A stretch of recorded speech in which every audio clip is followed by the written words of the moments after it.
Kommuri gold buyers తాకట్లో ఉన్న బంగారం విడిపించి ఆ రోజు మార్కెట్ రేటు కట్టి మిగిలిన డబ్బు మీకే ఇస్తారు. Contact number 9247538993. ప్రబోధాత్మక గీతము, స్ఫూర్తి గీతము. చచ్చిపోయేవాడు కూడా చావు అవసరం లేదు, నేను బతకాలి అని అనిపించేలాగా ఒకటే జననం ఒకటే మరణం అది ఉంటుంది. దానికి నేపథ్యం ఏంటన్నా? నన్ను సినిమా ఫీల్డ్లో నన్ను అవమానం చేస్తున్నట్టు నీకేం రాయేస్తుంది, నువ్వు కరీంనగర్కి వచ్చినావు, నువ్వు నల్గొండలో కూర్చున్నావు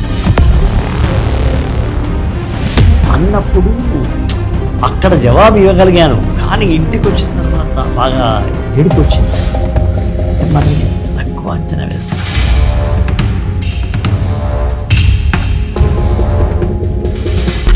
గెలుపు పొందే వరకు అలుపు లేదు మనకని నా కోసం నేను రాసుకున్నటువంటి ఫలం. సామర్థ్యము అనేది మనం సంపాదించుకున్న తర్వాత అటువంటి పాట వస్తే ఛాలెంజింగ్గా ఉంటుంది కదా. ఒక క్షణం అట్లా కూర్చొని ఏకబిగిన రాసినటువంటి పాట. అగ్ని నేత్రమహోగ్రజ్వాల దాచినావో రుద్రుడా అనే మొదలు.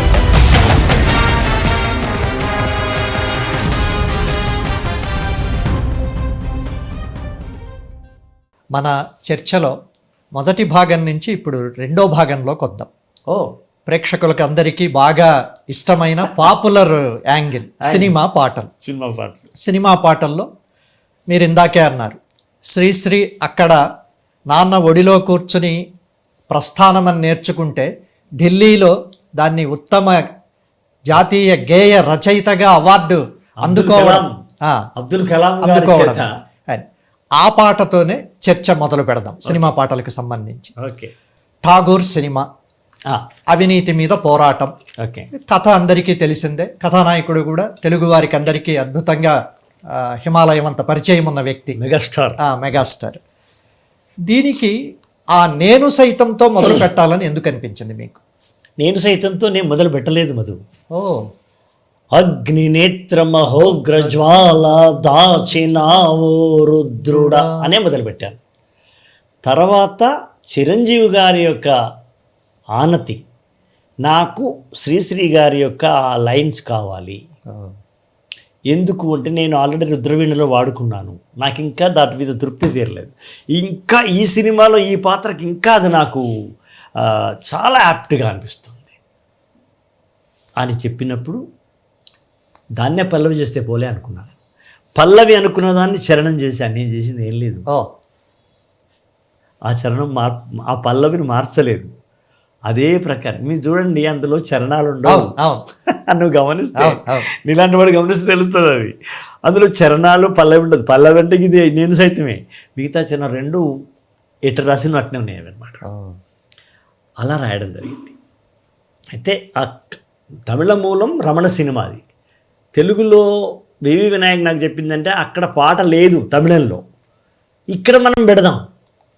ఈయన యొక్క పాపులారిటీ, ప్రజా ఆమోదం అదంతా ఉంది కదా మెగాస్టార్, పెడదామని ఆ కథ చెప్పినాడు ఆయన. ఆయన ఉరిశిక్ష వేస్తున్నప్పుడు ప్రజలందరూ తిరుగుబాటు చేసినట్టుగా వస్తున్నారు, అక్కడ ఏమంటాము అన్నప్పుడు నేను ఆయన చెప్పిన తర్వాత నేను ఇంటికి వచ్చి ఒక 15-20 నిమిషాల్లో పూర్తి చేసిన పాట, కామాలు పులిస్టాపులు లేకుండా. అలాంటి అవకాశము, సామర్థ్యము అనేది మనం సంపాదించుకున్న తర్వాత అటువంటి పాట వస్తే ఛాలెంజింగ్గా ఉంటుంది మొత్తం. అంటే అది టాస్క్ లాగా ఉండదు, అంటే కష్టంగా ఉండదు, చాలా ఛాలెంజింగ్గా ఉంటుంది. మనల్ని మనమే ఉత్తేజపరచుకుంటూ వచ్చేస్తాం అన్నమాట. అలా నేను అప్పుడు నాకు బైక్ ఉండేది, బైక్ మీద ఇంటికి వచ్చేసి ఒక్క క్షణం అట్లా కూర్చొని ఆ ఇంట్లో కూర్చొని ఏకబిగిన రాసినటువంటి పాట అది. నేను సైతం అని శుద్ధాలలో శ్రీశ్రీ లేదా ఎప్పుడైతే నేను రాస్తున్నప్పుడే నాకు వచ్చిన మాట ఏంటంటే, చిరంజీవి గారు ఇలా అన్నారు. అప్పుడు నేను ఆగాల్సి వచ్చింది. ఇక్కడ నేను మహాభారతాన్ని గుర్తు చేసుకున్నాను. ఇది కంపల్సరీ శ్రీశ్రీ గారిని ముందే ఉండాలంటున్నారు.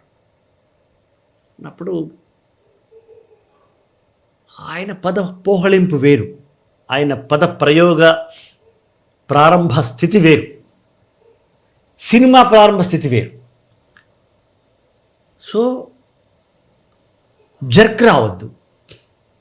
శ్రీశ్రీ గారు ఉంటే ఆయనే రాసినట్ట భ్రమింపజేసినట్టు రాయాలి. దీనికి ఆధారం ఏంటి అనుకున్నప్పుడు మహాభారతమే నాకు గుర్తుకొచ్చింది. విరాట పర్వం నుంచి పూర్తి చేసిన వాడు తిక్కన, 1.5 పర్వాలు రాసిన వాడు ఆదికవి నన్నయ్య. అరపర్వం మిగిలిపోయింది, 200 సంవత్సరాలు అయిపోయింది, 300 ఏళ్ళు అయిపోయింది. అది రాసేటప్పుడు ఎర్రన్న పాటించింది ఏంటంటే, నేను అది చదువుకున్నప్పుడు నేర్చుకున్న విషయం, అది మా గురువులు చెప్పిన విషయం. నా మిత్రులు మెట్టిపల్లిలో నేను టీచర్గా ఉన్నప్పుడు అక్కడ ఉన్న అంద వెంకటరాజన్ గారు, శతావధాని, శ్రీగారి శంకరకవి గారు, వీళ్ళందరి యొక్క సాంగత్యం నాకు ఈ పురాణ కావ్యాల మీద పడింది. ఇంట్లో అభ్యుద సాహిత్యమే, పురాణ సాహిత్యం తక్కువ. బయటకు వచ్చిన తర్వాత, ఈ కరీంనగర్కి వచ్చిన తర్వాత పౌరాణిక సాహిత్యం అంటే కావ్యాలు, ప్రబంధాలు, నారాయణ నుంచి నారాయణ దాకా అనుకో, అప్పుడు విన్న చర్చలలో విన్నది. ఎర్రన్న రాసేటప్పుడు ఏం ఆలోచించినాడు అంటే, నన్నయ్యలాగా మొదలెట్టి తిక్కనలోకి విలీనమైనటువంటి ఒక అద్భుతమైనటువంటి మాట ఎన్నుకున్నాడు. అంటే దాన్ని ఏమంటారు, మాట అను కాదు, ఒక ఫార్ములా అందాం, ఒక వారధి ఎన్నుకున్నాడు ఆయన, అంతే కదా. స్ఫురధరుణాంశ అని మొదలు పెడతాడు కదా, అది శారద రాత్ర రుజ్వములు అని చివరికి చేస్తాడు. అంటే తిక్కని కలుపుకున్నాడు ఆయన. అంటే అంటే ఇప్పుడు చెప్పొచ్చు చదువు కానీ మధు, ఒక సినిమా రైటర్కి పురాణ మన యొక్క అద్భుతం, మన మహానుభావులు అందించినటువంటి కావ్యాలు చదువుకోవడం వల్ల ఎంత బాగుంటుందో చెప్పే ప్రయత్నం చేస్తున్నాను ఇక్కడ. అవసరమా అంటే ఇప్పుడు నిజమే అవసరమే లేకపోవచ్చు.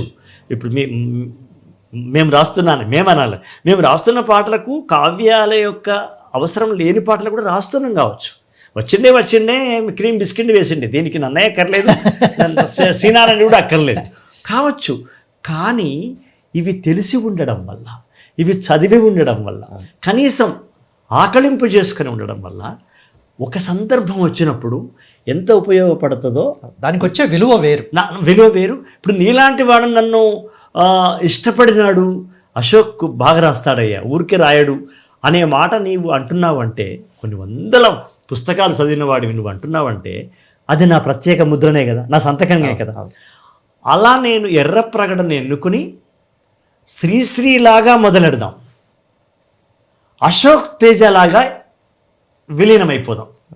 మీరు గమనించండి, ఇప్పటికీ అగ్నినేత్ర మహోగ్ర అన్నప్పుడు మీకు శ్రీశ్రీ పోకడ కనిపిస్తుంది.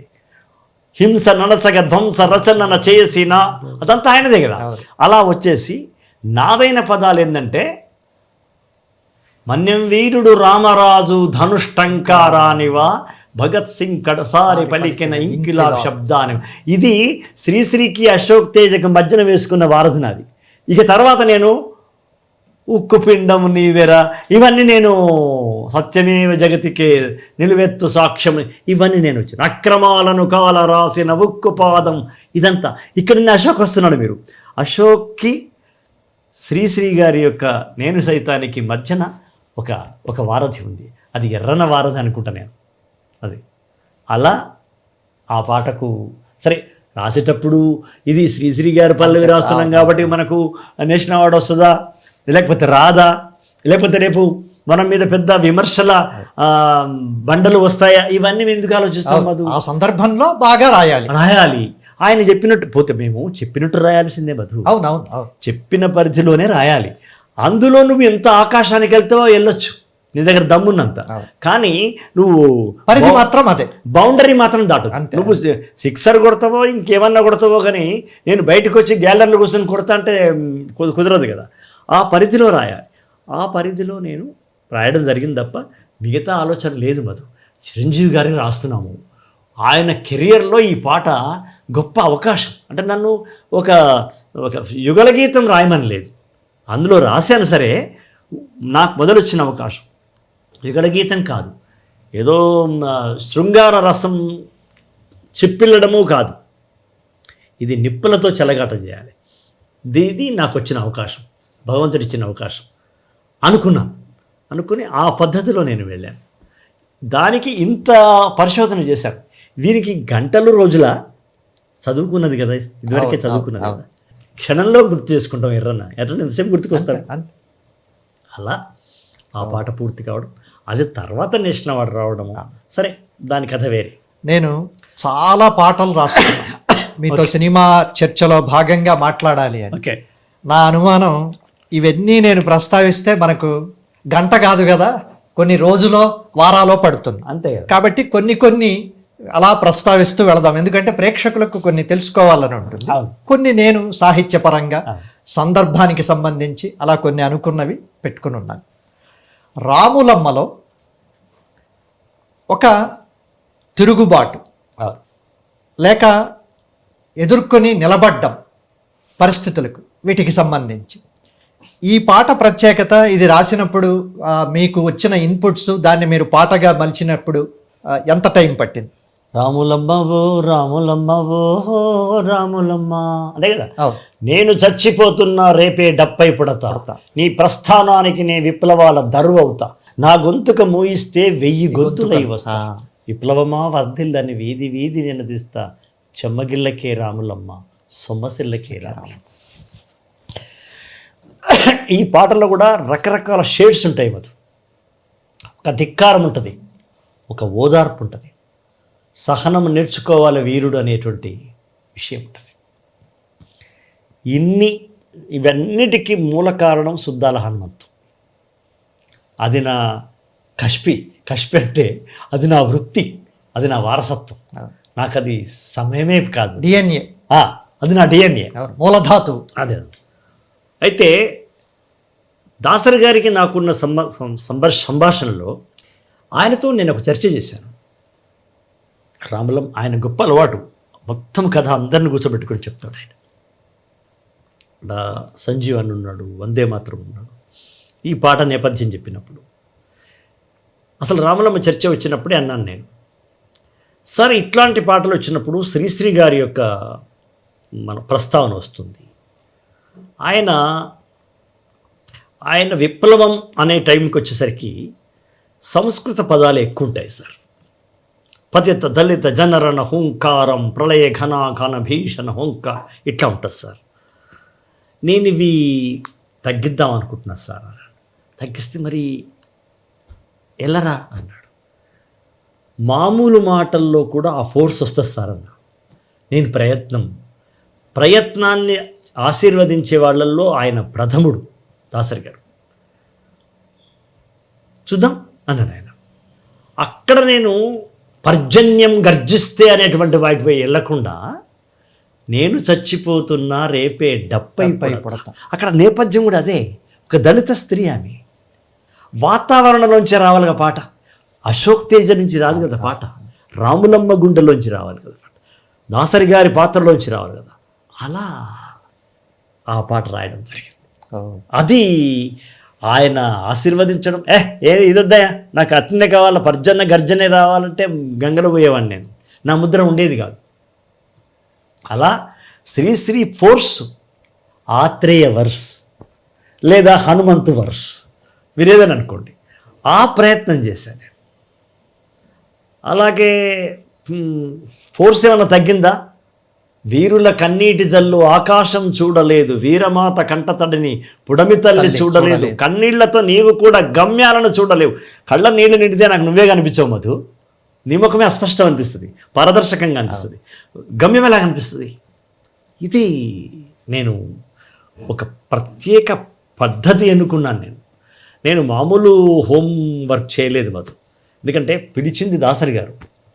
ఆయన అప్పటికే మహామహులని, కన్నదాసన్ లాంటి వాళ్ళని చూసినటువంటి మహా దర్శకుడు ఆయన. అక్కడ నేను పేలవంగా ఉండొద్దు అనేది ఒక భీష్మ ప్రతిజ్ఞ లోపల. ఆ ప్రతిజ్ఞ అక్కడ చూపించుకోవడం, దాంతో నా టేకాఫ్ దొరికింది. దీనికి చాలా భిన్నంగా ప్రేక్షకులకు, తెలుగు శ్రోతలకు సుద్దాల అశోక్ తేజ్ వేసిన బిస్కెట్ లాంటిది ఒకటి ఉంది. ఫిదా సినిమాలో మెల్లగా వచ్చిండే బిస్కెట్ వేయడం అన్నది, అంటే మామూలు జనం బయట అనుకునే ఆ బిస్కెట్ ను మీరు పట్టుకోవడం కొన్ని కోట్ల మంది చూశారు. దాన్ని చాలా కోట్ల యూట్యూబ్ లో ఆ పాట విడుదలైన తరువాత పెద్ద హిట్ అది. వన్ డేలో మధు, నేను ఊహించనటువంటిది. సో ఆ బిస్కెట్ మాకు వేయడానికి నేపథ్యం ఏమి చెప్పండి. ఒక ఫిలాసఫీ నా దగ్గర ఉంది, అది నాన్న నేర్పించిందే. నాన్న నేర్పించినాడు, నారాయణ రెడ్డి నేర్పించినారు, వేటూరు గారు నేర్పించినారు, సిరివెన్నెల అందరి పేరు చెప్పుకోవచ్చు. కానీ నా ఇంటి తండ్రి కాబట్టి, నా తండ్రి కాబట్టి నేను నాన్న గురించి, నాన్న ఏ ఇతివృత్తం ఎన్నుకుంటే ఆ ఇతివృత్తంలో ఉన్నటువంటి దినుసులే వాడేవాడు. అది ప్రతి కవి లక్షణం. ప్రతి కవి లక్షణం. ఇప్పుడు కుక్కబోతుందేమి సేతన్నా నా సేతగా అని ఒక మామూలు జానపద కవి తన మనసు మీద కుక్కను పెట్టేసేసి పాడేస్తాడు. ఆ వాతావరణంలో ఎన్నుకున్న దినుసులు అంటే వాటిని మనం సాహిత్య భాషలో చెప్పాలంటే ప్రతీకలు. మనం ప్రతీకలు ఎన్నుకుంటాం. చిరంజీవికి రాసే పాటకి ఏ ప్రతీక ఎన్నుకోవాలి, ఒక సాయి పల్లవికి ఏ పల్లవి ఎన్నుకోవాలి, అమెరికా నుంచి వచ్చిన వాడికి ఏ రకంగా మన యొక్క తెలంగాణ పచ్చిమిరపకాయ కారం తినిపించాలి, బజ్జీ తినిపించాలి. ఇది కదా వాతావరణం. వాతావరణంలోకి వెళ్ళకపోతే సినిమా రైటర్గా పనికిరాడు. అంటే నేనే కాదు, వాళ్ళు ఉన్న వాళ్ళందరికీ నేను చెప్తున్నా. పిల్లలు తమ్ముడు అనంత శ్రీరామ్ కావచ్చు, చంద్రబోస్ కావచ్చు, నాకన్నా చిన్న వయసు వాళ్ళు కావచ్చు, రామ్ జోగయ్య గారు కావచ్చు, ఎవరైనా సరే కొత్తగా వస్తున్నవాళ్ళు, ఆ వాతావరణం వెళ్ళి తర్వాత ఆ పాత్రధారిని హృదయంలోకి వెళ్ళి పరకాయ ప్రవేశము చేయాలి, స్వరకాయ ప్రవేశము చేయాలి ట్యూన్ మొదలిస్తే. కాబట్టి క్రీమ్ బిస్కెట్ అనేది నా మనవరాల నుంచి విన్న మాట. నేను ఆ పాట రాస్తున్నప్పుడు శేఖర్ కమల్ గారు మన ఇంటికి వచ్చారు, ఆ ఇంట్లోకి వచ్చారు. అప్పుడు ఇల్లు లేదు ఇంకా. ఆ ఇంట్లోకి వచ్చినప్పుడు వాళ్ళు గొడవ చేస్తున్నారు. ఇప్పుడు ఇంట్లో ఉన్నారు వాళ్ళిద్దరు చిన్నపిల్లలు. అప్పుడు బంగారము గొడవ చేయొద్దు బంగారము అంటే చిన్న ఆమె పెద్ద ఆమె అన్నది, చూసినావే తాత మనకు బిస్కెట్ వేస్తాండా అన్నది. అది కరీంనగర్ వాళ్ళు బిస్కెట్ వేస్తా అండే అన్నది. అనగానే మా చిన్న మనవరాలు వట్టి బిస్కెట్ కాదు, అట్టి బిస్కెట్ కాదే అక్క, క్రీమ్ పెట్టుకు తెస్తాండు అన్నది. యురేకా అనుకున్నాను నేను. అది నాకు దొరికిన దినుసు, నాకు దొరికిన క్యారెక్టర్ కూడా తెలంగాణ మాట్లాడుతుంది. మీరు క్రెడిట్ మీ మనవరాళ్ళకి ఏందయ్యా బాబు, ఆ పాటకు వచ్చిన పైసలు ఎప్పుడో తీసుకుపోయారు.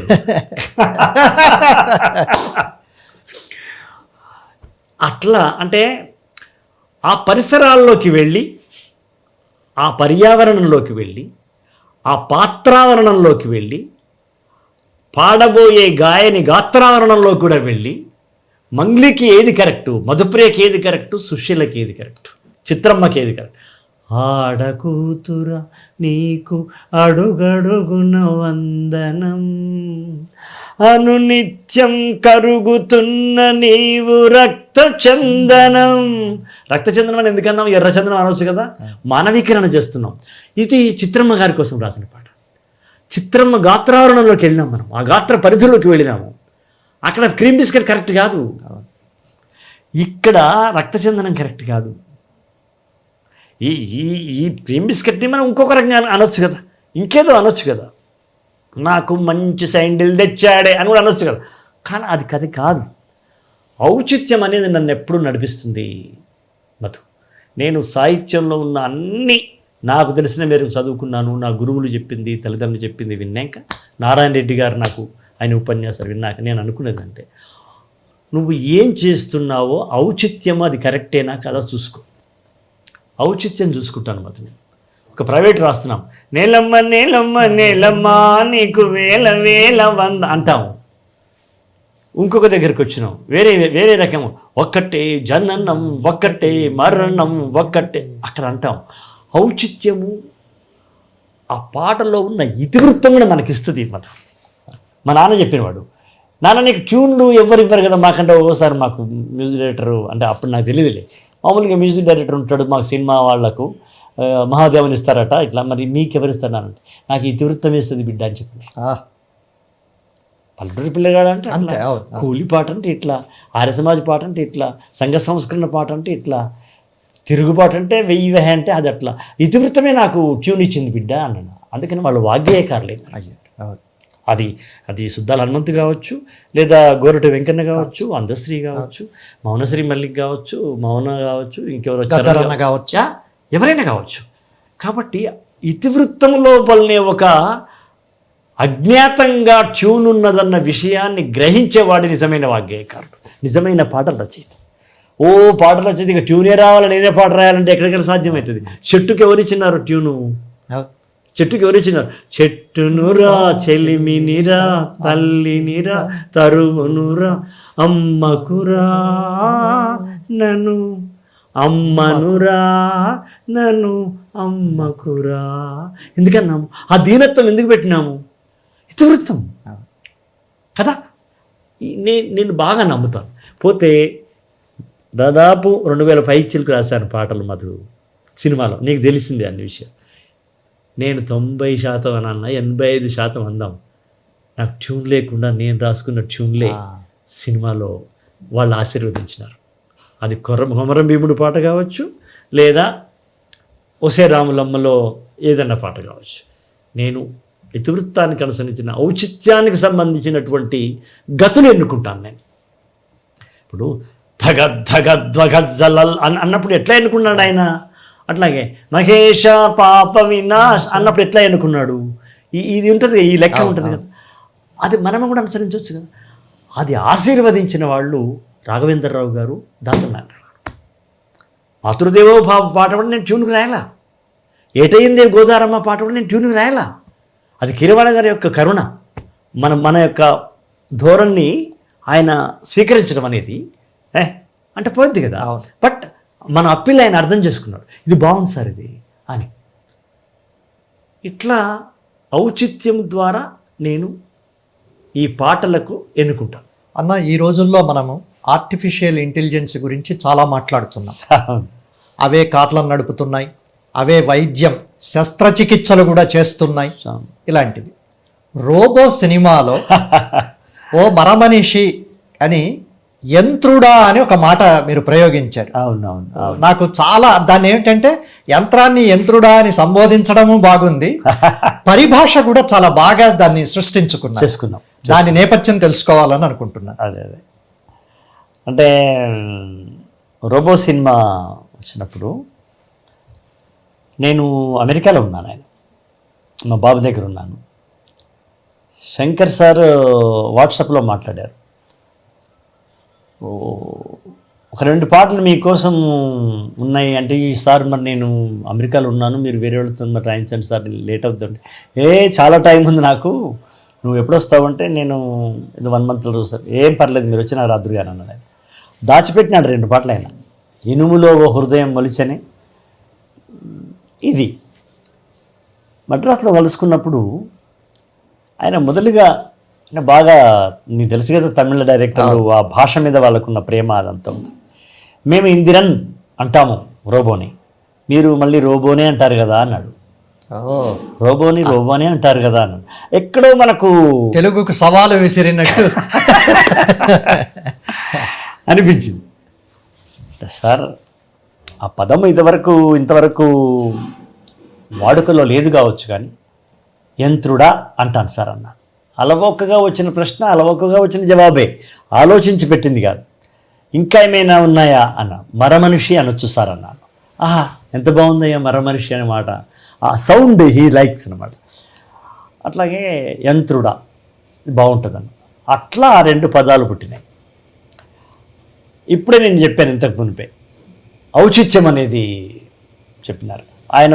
మనకు స్టోరీ చెప్తారు కదా, చెప్పినప్పుడు నేను ఆ అవకాశాన్ని తీసుకుని ఒక కొత్త రకమైన పద్ధతిలో వెళ్ళాలని అనుకున్నాను. ముఖ్యంగా టైటిల్ సాంగ్ అప్పుడు మరమనిషి అనేది.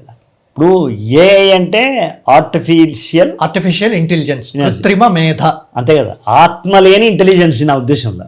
ఏఐ అంటే నువ్వు ఎంత ట్రాన్స్లేషన్ చేయించుతామి, నువ్వు అది విను, అది పాడి పంపిస్తుంది.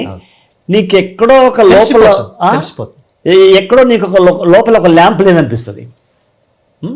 గుళ్ళో ఆ తైలం పోసి వెలిగించే దీపము ఉన్న ఆ పవిత్రత కావచ్చు, ఆ దివ్యమైనటువంటి వెలుగు కావచ్చు, నువ్వు బయట ఎన్ని కరెంటు దీపాలు పెట్టినా కూడా రాదు కాదు.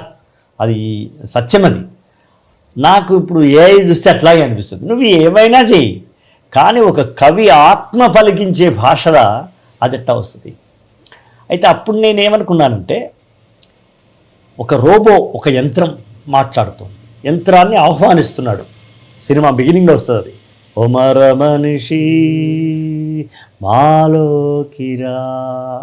అప్పుడు మాలోకి రాగాదు, ఆల్రెడీ మాలోకి వచ్చేసాడు, వచ్చి మనల్నే బయటికి నెట్టే ఒంటే అరబ్ శాస్త్రంలాగా ఉంది ఇది. అయితే అక్కడ నేను అందులో నేను బాగా సంతోషపడ్డ ఈ బాలుగారు కూడా ఆనందపడ్డ విషయం ఏంటంటే, గర్భంలో జనించు అన్నీ గతించు, మేధలో పుట్టినచో మృత్యువే లేదు, ఇదిగో నాయంత్రుడు మృత్యుంజయుడు అనే మాట. అది ఆ లెంత్లో రాస్తున్నప్పుడు కొంచెం ఇబ్బంది అయితే, బాలుగారు నువ్వేమి కంగారు పడబాకు, నేను అది పాడేస్తాను, ఏం మార్చొద్దు, చాలా బాగుంది అన్నాడు ఆయన. మృత్యుంజయుడు అంటారు చూడండి. ఇది మార్కోని లేడు, రేడియో ఉంది. గ్రాహం బెల్ లేడు, సెల్ ఫోన్ ఉంది. మెదడులో పుట్టిన వాటికి వేటికి మరణం ఉండదు. గర్భంలో పుట్టిన ప్రతిదీ గతించిపోతుంది. ఇది ఒక ఆధ్యాత్మికమైనటువంటి ఫిలాసఫీ. దాన్ని నేను ఆ రోబో సినిమాలో రోబో పాటలు పెట్టే ప్రయత్నం చేశాను. అంటే ఇచ్చిన పరిధిలోనే మనం ఆకాశం చూపించే అవకాశం అంటే ఇదే అనమాట. ఇది రాయకున్నా పర్లేదు. అట్లాగే ఇనుములో హృదయాన్ని,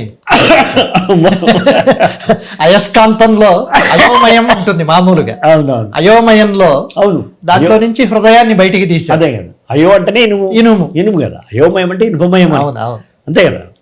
చాలా మందికి అయోమయం అంటే ఇనుప అనే ఉందని తెలీదు. అయోమయం అంటే ఏదో అగాధం అనుకుంటారు. అయోమయం అంటే ఇనుపమయం అని. అది దాంట్లో ఒక దగ్గర మగవాడికి పుట్టిన మగాడా అనే మాట వాళ్ళకి తెలిసి వచ్చింది. మనమందరం అమ్మ కడుపులో పుట్టినాం, కానీ అతను మెదడులో, మగాడి మెదడులో పుట్టినాడు. అట్లాగే వాడేమంటాడు, అందరిది మాతృభాష, నాది పితృభాష అంటాడు. ఇట్లాంటివన్నీ ఔచిత్యమైనటువంటి మాటలు చేయాల్సి వచ్చింది. ఇప్పుడు అక్కడ మనము నా మాతృభాష తెలుగు అని అంటే నీలాంటి వాడు పట్టుకుంటాడు. అందరు పట్టుకుంటారని నేను అనలా, అందరు ఎవరు పట్టించుకుంటున్నారు. కానీ నేనే ఎవరైతే ఒక్కరుంటారో అతన్ని ఎదురుగా కూర్చోబెట్టుకుని పాట రాస్తాను. అది ఏ పాట అయినా సరే. అప్పుడు జాగ్రత్తగా ఉంటాం, చాలా పద్ధతిగా కూడా ఉంటాడు. పోతే మన లోపల కూడా కవితో పాటు ఒక విమర్శకుడు ఉండాలి. కవి విమర్శకుడు జంట పిల్లలు నేను భావిస్తాను. వీడు రైట్ ఉన్న విమర్శకుడు, అరే ఏమది నీ ఊహలకు ఏమైనా అంతుపంతుందా, అంతే కదా, బయట ఎవరో చెప్పడానికి ముందు మనకు మనమే నేల మీద కాళ్ళున్నని అని వీడు అన్నాడు అనుకో, వెంటనే వాడు తగ్గుతాడు. ఎందుకంటే కవి భావావేశి, ఒక్కొక్కసారి సహజత్వాన్ని మరిచిపోయి అసహజత్వాన్ని అతిశయోక్తి అనుకొని చేస్తూ ఉంటాడు. అలా నేను పాటించి రాసిన 2 పాటలు అవి. ఆ 2 పాటలు బాగా తమిళంలో కంటే తెలుగులో బాగా రిసీవ్ అయినవనేది ఒక మాట అన్నమాట. అట్లా త్రిబులార్లో బాగా ప్రఖ్యాతమైన కొమరం భీముడో పాట. అందులో నిజమైన పాత్రలు, కొంత కల్పిత కథ అట్లా కలుపుతూ సినిమాటిక్గా వాళ్ళు చేసుకున్నారు. కానీ పాటగా ఒక ఆర్ద్రత, కరిగిపోతున్న ఆ అనుభూతి అది వస్తుంది. సో దీనికి మీకు కథ ఎట్లా తీసుకొచ్చారు, మీకు ఇచ్చిన బ్రీఫింగ్ వల్ల ఎట్లా ఆ పాట రాగలిగింది? అసలు రాజమౌళి గారు బ్రీఫింగే ఇవ్వరు, కథే చెప్పరు. రామ్ చరణ్ కొరడాతోని కొడతాడన్న విషయం కూడా చెప్పలే నాకు. ఇది పాట రాయించే ముందు బ్రిటిషర్స్ కొమరం భీముడిని హింసిస్తున్నారు, కొడుతున్నారు, రక్తాలు తీస్తున్నారు. కొమరం భీముడు నేపథ్యంలో వచ్చి నాకు పాట కావాలి. అది ఫస్ట్ డైలాగ్. పాటను ఏ రకంగా చెప్దామంటే ఇటువంటి పాటలు 3 రకాలు చెప్తాం. ముఖ్యంగా డైరెక్టర్ ఆఫ్ ఆయన గురించి చెప్తాం, ఒకటి పాత్ర నుంచి చెప్తాం, ఇవేమి కాకుండా ఒట్టిగా పోస్ట్ చేసినట్టుగా ఒకటి చెప్తుంటాం. నేను ఇందులో చాలామంది ఎక్స్పెక్ట్ చేసేది ఏంటంటే ఒక నేపథ్య గీతంలా రాస్తే బెటర్. అయ్యో నిన్ను ఇట్లా చేస్తున్నాడా, అదే కదా, ఏ నిమిషానికి ఏమి జరుగును, అది నేపథ్య గీతం. పోస్ట్ చేస్తాను. అక్కడ సీత పాడదు, లక్ష్మణుడు పాడడు, వాల్మీకి పాడడు. అది ఆ పద్ధతిలో రాయాలా. ఇంకో ఇట్లా అనే సంభాషణ వచ్చినప్పుడు నేను ఒక ప్రతిపాదన చేశాను. సార్ మీరు వేషం వేసేది ఎన్టీఆర్, తీసేది మీరు, అద్భుతంగా మీకు అది ఉంది, కొత్త రకంగా వెళ్దాం. ఆ హింసలు భరిస్తున్న వ్యక్తే పాడితే ఎలా ఉంటుంది? అక్కడ డౌట్ వచ్చింది. అంటే స్వోత్కర్ష వస్తుందా? కీరవాణి గారు స్వోత్కర్ష అవుతుందా? నేను వీరుణ్ణి, నేను తల వంచను అని వస్తుందా అని ఒక గట్టి ప్రశ్న. అది అట్లా వస్తే మొత్తం కూని అయిపోద్ది సన్నివేశం. నేను అది రాకుండా రాస్తా సార్ అన్న. నేను రాజమౌళి గారికి నా పాయింట్ నచ్చింది. ఏమి కొత్తగా ప్రతిపాదన చేస్తున్నాడు, స్వోత్కర్ష లేకుండా రాస్తా అంటున్నాడు. అయితే మీరు రాసుకురండి సార్ అన్నాడు. ఒకటే మాట, అయితే మీరు రాసుకురండి సార్, మరి చూద్దాం. స్వోత్కర్ష ఉండదు, అసలు ఉండదు సార్ అని నేను ఆయన కన్విన్స్ చేశాను. మనం కూడా ఒకసారి అనుకుంటాం సార్, అబ్బాయి ఈ పని చేయకపోతే నేను మా అమ్మ కడుపులో పుట్టనట్టే, నేను అసలు చెయ్యి మా జిందగీ తలకాయ పోయినా పర్లేదు, తలకాయ ఉంచనే చచ్చిపో అనుకునేవాళ్ళు చాలామంది మనం చరిత్ర వీరులను చూసాం. అది స్వాతంత్ర వీరులు చూసినాం, స్వరాజ్య వీరులు చూసినాం. ఒక రాణా ప్రతాప్, ఒక శివాజీ, వాళ్ళందరూ చూసినాం కదా అనే మాటలు నడిచినాయి. చివరికి మీరు రాసుకురండి సార్ అన్నారు. అని మళ్ళీ ఏ ట్యూన్లో వెళ్దాం? కీరవాణి గారు అశోక్ తేజకి ట్యూన్ ఇవ్వద్దు అన్నాడు. నేను అన్నాను, నేను ఒక 2-3 రకాలుగా 2-3 ట్యూన్లలో నేను ఈ భావాన్ని పెడతాను. అప్పుడు మనం ఏది ఓకే అనుకుంటే దాంట్లో మనం పూర్తిగా చేద్దాం అనుకున్నాం. అప్పుడు నేను ఒక 3 ట్యూన్లు చెప్పడం, వాళ్ళు ఇప్పుడు మీరు వింటున్న పాట ట్యూన్ నచ్చరు. దీనికి మూలం కూడా మదనా సుందరి అనేటువంటి పాట. మదనా సుందారి మదనా సుందారి అందానే నానారే జమీలి పంతాదో అన్నది ఆధారం చేసుకున్నాను నేను. నాకే అప్పచెప్పింది కాబట్టి అది సరే వాళ్ళకి విపరీతంగా నచ్చింది అనుకోండి, అది వేరే విషయం. ఇక్కడ నేను తీసుకున్న కుమరం భీముడిలో తీసుకున్న పాయింట్ ఏంటంటే, నేను ఈ కాలంలో ఉన్న వీరుడి గురించి రాయట్లేదు, 80 ఏళ్ళు వెనక్కి వెళ్ళి రాస్తున్నాను నేను. అతనికి తెలిసిన పదాలేంటి, అతను ఉపయోగించదలుచుకున్న భాష ఏంటి, అతడు పుట్టి పెరిగిన అడవి ఏంటి, అతని గోండు, అతని ఏంటి, ఆ ఆవేశం. అంతఃపురమే ఆయన దేశమంతా తిరిగి వచ్చినాడు, తర్వాత పోయి చచ్చిపోతున్నాడు. వీళ్ళు కథా శరీరం కాల్పనికమైన ఆ తర్వాత కూడా జంగల్ జమీన్ అని చచ్చిపోతున్నాడు ఆయన. అది నాకు తెలుసు కాబట్టి ఆయన అవసాన దశ తెలుసు, అమరత్వం తెలుసు, రమణీయత్వం తెలుసు. కానీ యువలోకంలో యువ వయస్సులోకి వెళ్ళి నేను రాస్తున్నవాడు ఈ కాల రచయిత కాబట్టి ఆయన బిగినింగ్ తెలుసు, ఎండింగ్ తెలుసు. అది దృష్టిలో పెట్టుకుని ఇవన్నీ కలుపుకొని నేను పాట మొదలుపెట్టాను. తర్వాత కొత్త పదాలు ఇవ్వాలనే ఒక ఆలోచన వచ్చింది నాకు. రాజమౌళి గారు ఇచ్చినటువంటి స్వేచ్ఛ ఏంటంటే, మీరు ఉపయోగించే పదాలు శ్రీకాకుళంలో తెలుస్తాయా లేదా, కోస్తాంధ్రలో విజయవాడలో తెలుస్తాయా లేదా అని అనుకోవద్దు మీరు. ఆ విషయం కూడా వచ్చింది. సార్ నేను ఆ కాలం వెళ్ళి రాస్తాను, కానీ కొన్ని పదాలు ఏం పర్లేదు, అవి అర్థం చేసుకుంటారు, లేకపోతే మన దృశ్యీకరణలో వాళ్ళు చేసుకోగలుగుతారు. అది నాకు వదిలేయమన్నాడు ఆయన, రాజమౌళి గారికి సలాం. అది ఈ ఆఫీసులో ఇక్కడే రాశారు. అది కూడా నేను సైతము ఠాగూర్ పాటలాగానే, అది కూడా పుల్ స్టాపులు కామాలు లేకుండా ఏకబిగిన రాసినటువంటి, అరగంటలో రాసినటువంటి పాట అది. అందులో తెలంగాణలో ఉండేటువంటి మాటను నేను కవిత్వీకరించిన. ఈ పని చేయకపోతే నేను మా అమ్మకు పుట్టినట్టే అన్నట్టు. ఇంకొకటి ఏంటంటే, ఇప్పుడు మీరు రాకపోతే ఒకవేళ, మధు ఇవాళ రాకపోతే ఒకవేళ మా నాన్న చరిత్ర ఇంత వెలుగులోకి వచ్చేదా అని అన్నప్పుడు మేమేమంటామంటే, మధు ఇవాళ రాకపోతే ఒకవేళ నేను మా నాయన గురించి ఇట్లా చెప్పేవాడినా అంటాం. ఒగాల అనేది ఒకవేళ, రాకపోతే ఒక యాళ్ళ అయిందంటాం కదా, వేళయింది, యాళ్ళయింది. ఒకాల అనేది సంధి చేస్తే ఒగాల అయింది అనమాట. కచ్చడ తప్పులు గజడ తప్పులు అయితే కదా, ఒకాల బై ఒగాల అయింది. ఇది మనకు టీచర్లం కదా, చదువుకుంటే అని అనమాట. ఒగాల అనే మాటనే వాడతారు. మా అమ్మ వాడేది, మా ఊర్లో వాడతారు. పోతే నేపథ్యం కూడా తెలంగాణే కదా. పోతే నాకు నిర్మల్ అంటే కరీంనగర్లో ఉద్యోగం చేసినప్పుడు నేను అనేకసార్లు అడవిలోకి వెళ్ళి చూసి వచ్చినవాడిని. జోడని ఘాట్ నాకు బాగా తెలుసు. అక్కడ గోండు వాళ్ళతో నాకు పరిచయం. రేలా కార్యక్రమం చేసినప్పుడు గోండు సింగర్స్ కూడా మన దగ్గరికి వచ్చినారు. మేము వాళ్ళని బాగా ప్రజలకు పరిచయం బాగా చేసినాం. ఇవన్నీ దృష్టిలో పెట్టుకుని అవన్నీ లెక్క తీసుకొని సాహో రాసినటువంటి కొమరం భీమ నవల ఉంది ఒకటి. అందరికన్నా ముందు సాహో రాసినాడు, నక్సల్ రచయిత అయిన అల్లం రాజయ్య గారు సాహు వాళ్ళు రాసినటువంటి పుస్తకం అది. ఎప్పుడూ చదివినది, ఎన్నడో బోత్ బచ్పన్ మే చదివిన నేను అది నాకు దృష్టిలో ఉంది. దాసరి గారి నారాయణరావు గారి సినిమాలో 6-7 నిమిషాల బ్యాలే రాసినాను కొమరం భీముడి మీద. టెలిఫిలింలో రాసినాను, పచ్చలబాకు పచ్చని ఆకు కల్పిత కొమరం భీమ్ అని చెప్పి రాసిన వాడిని నేను. అప్పటికే 3 సార్లు రాశాను నేను దాని మీద, ఆయన మీద. ఇక్కడ రాయాల్సి వచ్చినప్పుడు నేను ఎన్నుకున్నటువంటి దినుసులు ఇవి, ప్రతీకలు ఇవి, ఈ పదాలు తీసుకోవాలి. ఇక్కడ మనం వీరుల కన్నీటి జల్లు అనే భాషలోకి వెళ్ళొద్దు. అలాంటిది ఇది కూడా ఆత్మ అదే, అక్షర వస్త్రాలు వేరు. ఇక్కడ మనం ప్రజల భాషలోకి వెళ్ళాం, ఇంటి భాషలోకి వెళ్ళి ఒగాల అనేది ఒకటి కొత్తగా చేర్చాము.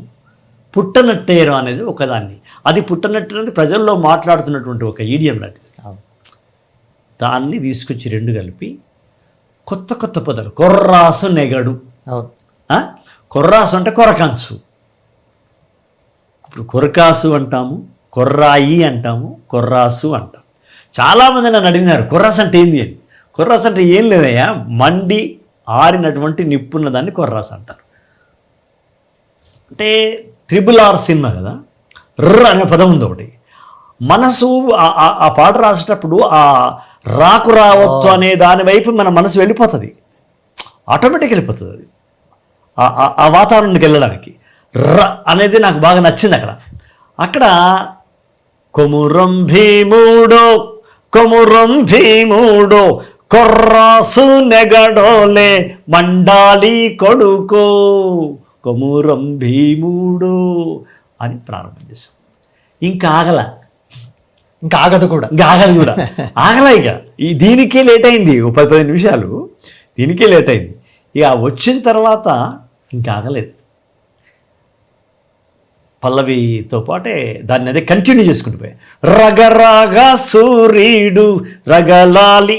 రగరగ అనే పదం కూడా లేదు. మనం బగబగలు దగదగలు విన్నాం. రగులు కొలపడంలో అంటే ఒక కొత్త పదాన్ని తీసుకుంది. ఎందుకంటే మొదలే అనుకున్నాను నేను వాంటెడ్లీ ఒక కొత్త పదాలని మనం చెవికి ఫ్రెష్గా ఉంటుంది చేద్దామని అనుకుని ఆ రగరగ అనే మాట తీసుకోవడం. కాల్ముక్త వాంఛనం, ఇది నా ప్రాంతంలో ఇప్పటికీ వాడుతున్నటువంటి మాట. ఎవరన్నా ధనవంతులు ఉంటే భయపడితే మామూలు పేదవాళ్ళు కాల్ముక్తదయ్యా వాంఛన అట్లా అనుకోకుండా మేము అట్లా వాట ఇట్లా అంటుంటారు అన్నమాట. ఇవన్నీ నేను విన్నవే కదా, కన్నంత విన్నంత తెలిసినంత అని పోతన గారు అన్నారు. అందులో అశోక్ ఎంత. సో అవి తీసుకొని రాసిన తర్వాత పుడమి తల్లికి జన్మ అరణమిస్తామనే మాట రాయాలి. అప్పటికి అంతవరకు రాసి తీసుకెళ్ళా. అద్భుతంగా ఉందన్న తర్వాత రాజమౌళి గారు ఒక్కొక్క లైన్ ఏమన్నా ఇంకొక పంచ్, ఇంకా కొంచెం పరాకాష్ఠగా అప్ టు ది మార్క్ వెళ్దామా అంటే ఏం పర్లేదు, చాలా టైం ఉంది, ఇంకో ఏడాది ఉంది సినిమా, రేపు రాసుకురావచ్చు అన్నాడు. రాజమౌళి గారు ఏమో పెద్దన్న ఎందుకు అనవసరంగా రేపటికి వాయిదా వేస్తావు, రేపు ఇంకో పాట ఉంది కదా ఆయనకి, మనం కాఫీ తాగొచ్చేవరకు అయిపోతుంది, ఎందుకు దానికి ఒక్క లైన్ కోసం అని అంటే నిజంగానే వాళ్ళు కాఫీ తాగకపోయే ముందుకే ఆ లైన్ వచ్చేసింది. పుడమి తల్లికి జనమ అరణమిస్తివిరు. అరణం అనే మాటను తెలంగాణ భాషలో భరణమని వాడరు, భరణమో ఆభరణమని వాడరు. ప్రాణంతో తల్లిగారు అత్తగారింటికి పంపే బిడ్డకిచ్చే వాటిని అరణం అంటారు. నీ బిడ్డకి పెళ్లి చేసినావు, అరణం ఏమన్నా ఇచ్చినావా అంటే ఒక ఆవునిచ్చినావా, ఒక లేగనిచ్చినావా, ఒక గేదెనిచ్చినావా, ఒక మేకనిచ్చినావా. అవి నేను మా అమ్మమ్మని అడిగినాను. నేను అమ్మ ఎందుకు ఇస్తారే ఇవి, మళ్ళీ అమ్మాయికి తలకాయ నొప్పి కదండి. ఏం లేదు బిడ్డ, ఒక్కసారి పుట్టింటిని మర్చిపోయి వెళ్ళిపోతుంది కదా, ఆమెతో పాటు పుట్టి పెరిగింది కదా ఈ లేగ, ఈ మేక, అది ఆ తల్లి అత్తగారింటికాడ అవపడితే తల్లిగారిని చూసినట్టు అనిపిస్తుంది బిడ్డ, కొంచెము రంది తగ్గుతుంది. దానికి బువ్వ తినిపించినప్పుడు, మేత పెట్టినప్పుడు, దాని పాలు విన్నప్పుడు, దానికి తానం చేయించినప్పుడు మా మీద కొట్టుకునే గుండె కొంత ఉపశమనం అవుతుంది నాయన. బ్యూటిఫుల్ డెఫినేషన్ చూడాలి. పెద్దవాళ్ళు ఎందుకోసం పంపినామయ్య, వాళ్ళు లేకనా వాళ్ళు లేని వాళ్ళు అయితే మనం ఇస్తామా? మనం వాళ్ళకి మేక పంపితేనే మేకలు ఉంటాయా? వాళ్ళకు ఉన్నాయి, కానీ వాటితోటి ఈమెకు పరిచయం లేదు. ఇది పరిచయం ఉన్న బిడ్డ, తోడబుట్టిన చెల్లె లెక్క, చెల్లెని కూడా పంపించినట్టు. ఇది అరణం అనే మాట నాకు బాగా గుర్తున్న మాట. పుడమి తల్లికి జన్మ అరణమిస్తీరు అంటే తర్వాత పోయి చచ్చిపోతారన్న సంగతి నాకు తెలుసు కనుక, అంటే మనం ఒక పాత్ర గురించి రాసినప్పుడు ఆ పాత్ర తాలూకు చరిత్ర మామూలుగా తెలుసుకోవడం వల్ల లాభం లేదు, క్షుణ్ణంగా తెలుసుకోవచ్చు, బాల్యంలోకి వెళ్ళి తెలుసుకోవడం. ఇవన్నీ ఆ పాటకు బాగా పరిచయం.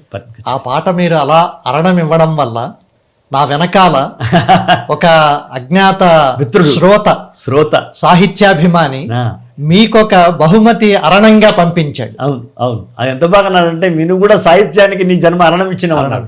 ఇది ఎంత గొప్ప బహుమతి నాయన, ఎంత గొప్ప బహుమతి అది. మీ పాటల్లో నాకు చాలా బాగా, అంటే ప్రబోధాత్మక గీతము, స్ఫూర్తి గీతము, చచ్చిపోయేవాడు కూడా చావు అవసరం లేదు, నేను బతకాలి అని అనిపించేలాగా ఒకటే జననం ఒకటే మరణం అది ఉంటుంది. దానికి నేపథ్యం ఏంటన్నా? నన్ను సినిమా ఫీల్డ్లో నన్ను అవమానం చేసిన సంఘటనలే. నీకేం రాయొస్తుంది, నువ్వు కరీంనగర్ నుంచి వచ్చినావు, నువ్వు నల్గొండలో పుట్టినోడివి, నువ్వు 10th పాస్ అయినవో లేదు, అప్పుడు నేను ఎంఏ కాదు, కరీంనగర్లో పుట్టి నల్గొండలో పెరిగితే ఎట్లా, దానికి ఏం సంబంధం అర్థం కాదు. వాళ్ళ ఏ ఆధారంగా అట్లా అంటారో తెలియదు. నేనన్నా పివి నరసింహరావు గారు వంగర 16 భాషలు, నారాయణ రెడ్డి గారు జ్ఞానపీఠి. మీరు వాళ్ళని అనకండి సార్, కరీంనగర్ అనకండి. ఇప్పుడు మీరు నిర్మాత, నేను రైటర్ని, మీరు ఓకే అంటేనే రాస్తా, నేను ఓకే అంటేనే మీ ఆఫీసులో అడుగు పెడతా. అంటే ఇక్కడి నుంచి ఇటే వెనక్కి వెళ్ళిపోతా కదా. మీరు వాళ్ళని మా ప్రాంతాన్ని అంటే ఎట్లా, ప్రధానమంత్రి అని అన్నప్పుడు అక్కడ జవాబు ఇవ్వగలిగాను. కానీ ఇంటికి వచ్చిన తర్వాత బాగా ఏడుపు వచ్చింది. అంటే మనల్ని ఎంత తక్కువ అంచనా వేస్తారు. పోతే వాళ్ళు మళ్ళీ ఉదాహరణ ఏంటంటే, రాస్తే ఫలానా ఆయన రాయాలి, రాస్తే పిలానా ఆయన రాయాలి అని వాళ్ళ పేర్లు చెప్పడం. ఇవి నన్ను బాగా హర్ట్ చేస్తాయి. అంటే నా కులమే కదా, నేను ఒక బీసీనైనా, లేకపోతే నేను ఒక వెనుకబడ్డ ప్రాంతము రిమోట్ విలేజ్ నుంచి వచ్చిన వాడినైనా, లేకపోతే నేను నా పూర్వీకులు బాగా వ్యాకరణ శుద్ధి కావ్యశుద్ధి లేని వాళ్ళైనా వీళ్ళ ఉద్దేశము అని నన్ను నేనే ఒక బాధ అనిపించి నేను ఇంటికి వచ్చి ఏడ్చాను. మధు నిర్మల ఉంటే నిర్మల దగ్గర పోయి ఏడ్చాను నేను. నిర్మల అంటే నా భార్య, ప్రజలకు చెప్తున్నాను. ఏడ్చి బాగా అవమానం అనిపించింది. నేను ఎందుకు హాయిగా టీచర్గా జాబ్ ఉన్నాను, నేను పోను సినిమాకి ఎందుకు అని అన్నట్టుంటే, వాడెవడో నీ మాట విని నీ పాట వినకముందే అన్నాడు కదా వాడు, నీ పాట వినే అనలే. వాడెవడో అంటే నువ్వు మానుకుంటే రేపు ఏ అవార్డు వచ్చునో, నీకు ఎంత మంచి పేరు వస్తుందో. ఒక్కరి కోసం నువ్వు ఈ మొత్తం మొదలు పెడతావు. అప్పటికే నువ్వు అద్భుతమైన పాటలు రాసినావు కదా, నెలమ్మ రాసినావు, ఆకుపచ్చ చందమామ రాసినావు రైతు మీద అని. మళ్ళీ నిర్మల నన్ను ఒక 3 రోజులు వద్దులే అని చెప్పి 4వ రోజు నుంచి స్టార్ట్ చేసింది మళ్ళీ ఈ మంత్రం. స్టార్ట్ చేస్తే అప్పుడు నేను అనుకున్నది ఏంటంటే, ఒకటే జననం ఒకటే మరణం, గెలుపు పొందే వరకు అలుపు లేదు మనకని నా కోసం నేను రాసుకున్నటువంటి పల్లవి అది పనికొచ్చింది. దానికి ట్యూన్ ఏంటి, నేను ఇంటర్ చదువుతున్నప్పుడు రాసినటువంటి రాయి సల్లాక ఇసుక ఇటుక ఒకటే జననం ఒకటే ఆ 2 కలిపి వందే మాతరానికి శంకర్కి వినిపిస్తే అది భద్రాచలంలో పాట అయింది. ఇది తర్వాత బన్నీ సినిమాలో గోదావరి మీద ఆ ప్రయాణం, దాని ఎత్తుగడ, ఒక నది చరిత్ర, దానికి ఒక ప్రాంతాలు, పుణ్యక్షేత్రాలు అన్ని, అంటే ఒక హిస్టరీ బుక్ చూస్తుంటే, లేదు ఒక నదికి సంబంధించి మ్యాప్ చూస్తుంటే కనబడుతుంది, అలా కనపడుతూ ఉంటుంది.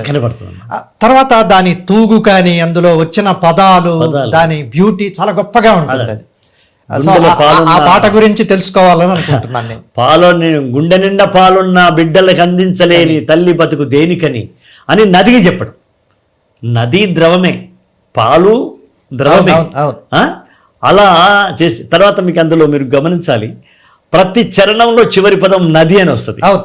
పొంగి నది, ఉరికి నది, ఇట్లా చేస్తాను అన్నమాట.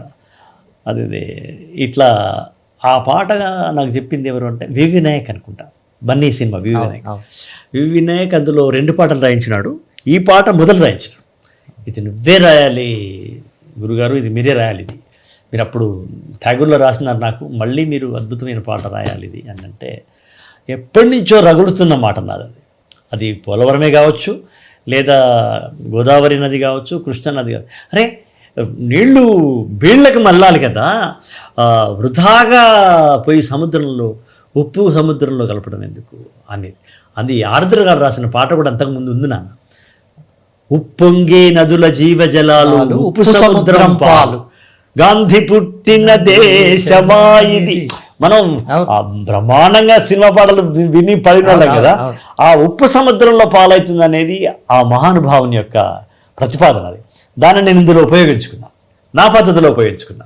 ఒక మదర్ ఎట్లా ఫీల్ అవుతుంది అని రాస్తూ, కనబడలేదా గోదారి తల్లి కడుపు కోత, వినబడలేదా గోదారి తల్లి నీళ్ల రక్తఘోషాన్ని, నీళ్లని బ్లడ్గా మార్చవచ్చు. ఇప్పుడు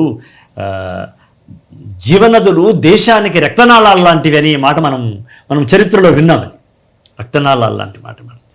ఇవన్నీ కలుపుకొని ఒక ఎమోషన్ తీసుకురావడం కోసం నేను ఎన్నుకున్నది ఏంటంటే, గోదావరి ఎక్కడ పుట్టింది, అక్కడ పుట్టింది, ఎక్కడ పోతుంది, నర్సాపూర్ దగ్గర పోతుంది, మధ్యలో ఏ ఏ దాన్ని తీసి ఆ నదీ తీర ప్రాంతంలో వెలిసిన పుణ్యక్షేత్రాలు ఏంటి, ఇవి నేను ఎన్నుకున్నటువంటి దారి అన్నమాట. ఒక ఫార్ములా అంటాం కదా, ఒక ప్రణాళిక. గోదావరి వెంట నడిచాం. గోదావరి పరివాహ ప్రాంతం వెంట నడుచుకుంటూ వచ్చా.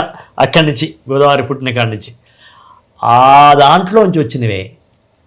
ఇప్పుడు సరస్వతికి, బాసర సరస్వతికి ఎందుకు చేస్తున్నావురా, ధర్మపురి కర్మేంద్ర, ఇది ధర్మపురి నారసింహ ఆయన దగ్గర పోయి ఈ కర్మేంద్ర రాతి పలకలు వేసినారు, ఆ పలకలు ఏమైనాయిరా అని పాలకులను తిడుతూనే బట్ ఎక్కడ దాన్ని ఏమంటారంటే ఒక వ్యక్తిగత పగలాగా, వ్యక్తిగత దూషణ కాకుండా, కర్మే మాకు ఈ కర్మేంది, ఇది మీకు దుర్మదాదులార మాకి కర్మేందని ధర్మపురి నారసింహ నాదము చేసినది, సింహనాదము చేసినది. అక్కడ గమనిక, నరసింహుడు ఆయన సింహనాదం అనే మాట ఉంది. నారసింహనాదము చేసి నది అట్లా. భద్రాచలంకి వస్తే లల్వైపోతుంది, సాగిలపడి మొక్కి నది. రైతులకి ఆత్మహత్య చేసుకునేటువంటి బాధ ఏంటని ఇవన్నీ కాస్తూ చివరికి కాటన్ మహాశయుని పూజిస్తూ మంత్రంలో భాగమైనాడు ఆయన. ఆయనను మెచ్చుకుంటూ, జనరల్గా సముద్రంలో పడే నది మనం సాంఘిక శాస్త్రంలో నేర్చుకున్నాం, అది ఏకబిగిన పోయి పడదు, అనేక చీలికలుగా వెళ్ళి పడుతుంది అనమాట. దాన్ని నేను గుండె పగిలిందని చేశాను. గుండె పగిలి ఆత్మహత్య చేసుకున్నట్టుగా. మామూలుగా నదీ సంగమం అంటాం, సముద్రుణ్ణి పురుషుడిగా, నదిని స్త్రీగా చేసి మన పురాణాలలో, కావ్యాలలో చేసింది ఒక నదీ సంగమం. వశ్చరిత్ర తీసుకున్నా, ఏది తీసుకున్నా. అలాంటిది నేనేం చేశానంటే, నాకు అనుకూలంగా మరుచుకుని ఆత్మహత్యకు చచ్చిపోయింది మీ దరిద్రులు చేయబట్టి అనే మాటతోటి ఆ పాట చాలా నాకు అంటే పెద్దవాళ్ళతో బాగా పేరు వచ్చినటువంటి పాట. అందులో మాలాంటి వాళ్ళకు గోదావరిలో మునక వేస్తున్నట్టే ఉంటుంది వింటుంటే. అంతే కదా, ఒక్కొక్కటి శబ్దం దృశ్యంగా ఇస్తూ ఉంటుంది. ఎక్కడ మొదలై ఎక్కడ దాకా వచ్చింది, దాని వెంట ప్రయాణం చేస్తాం. నాకు అది తపస్సిద్ధి, అమరావతి నాకు తపస్సిద్ధి. అది రాసినప్పుడు చాలామంది తెలంగాణ మిత్రులు నన్ను దూషించిన వాళ్ళు ఉన్నారు, విమర్శించిన వాళ్ళు.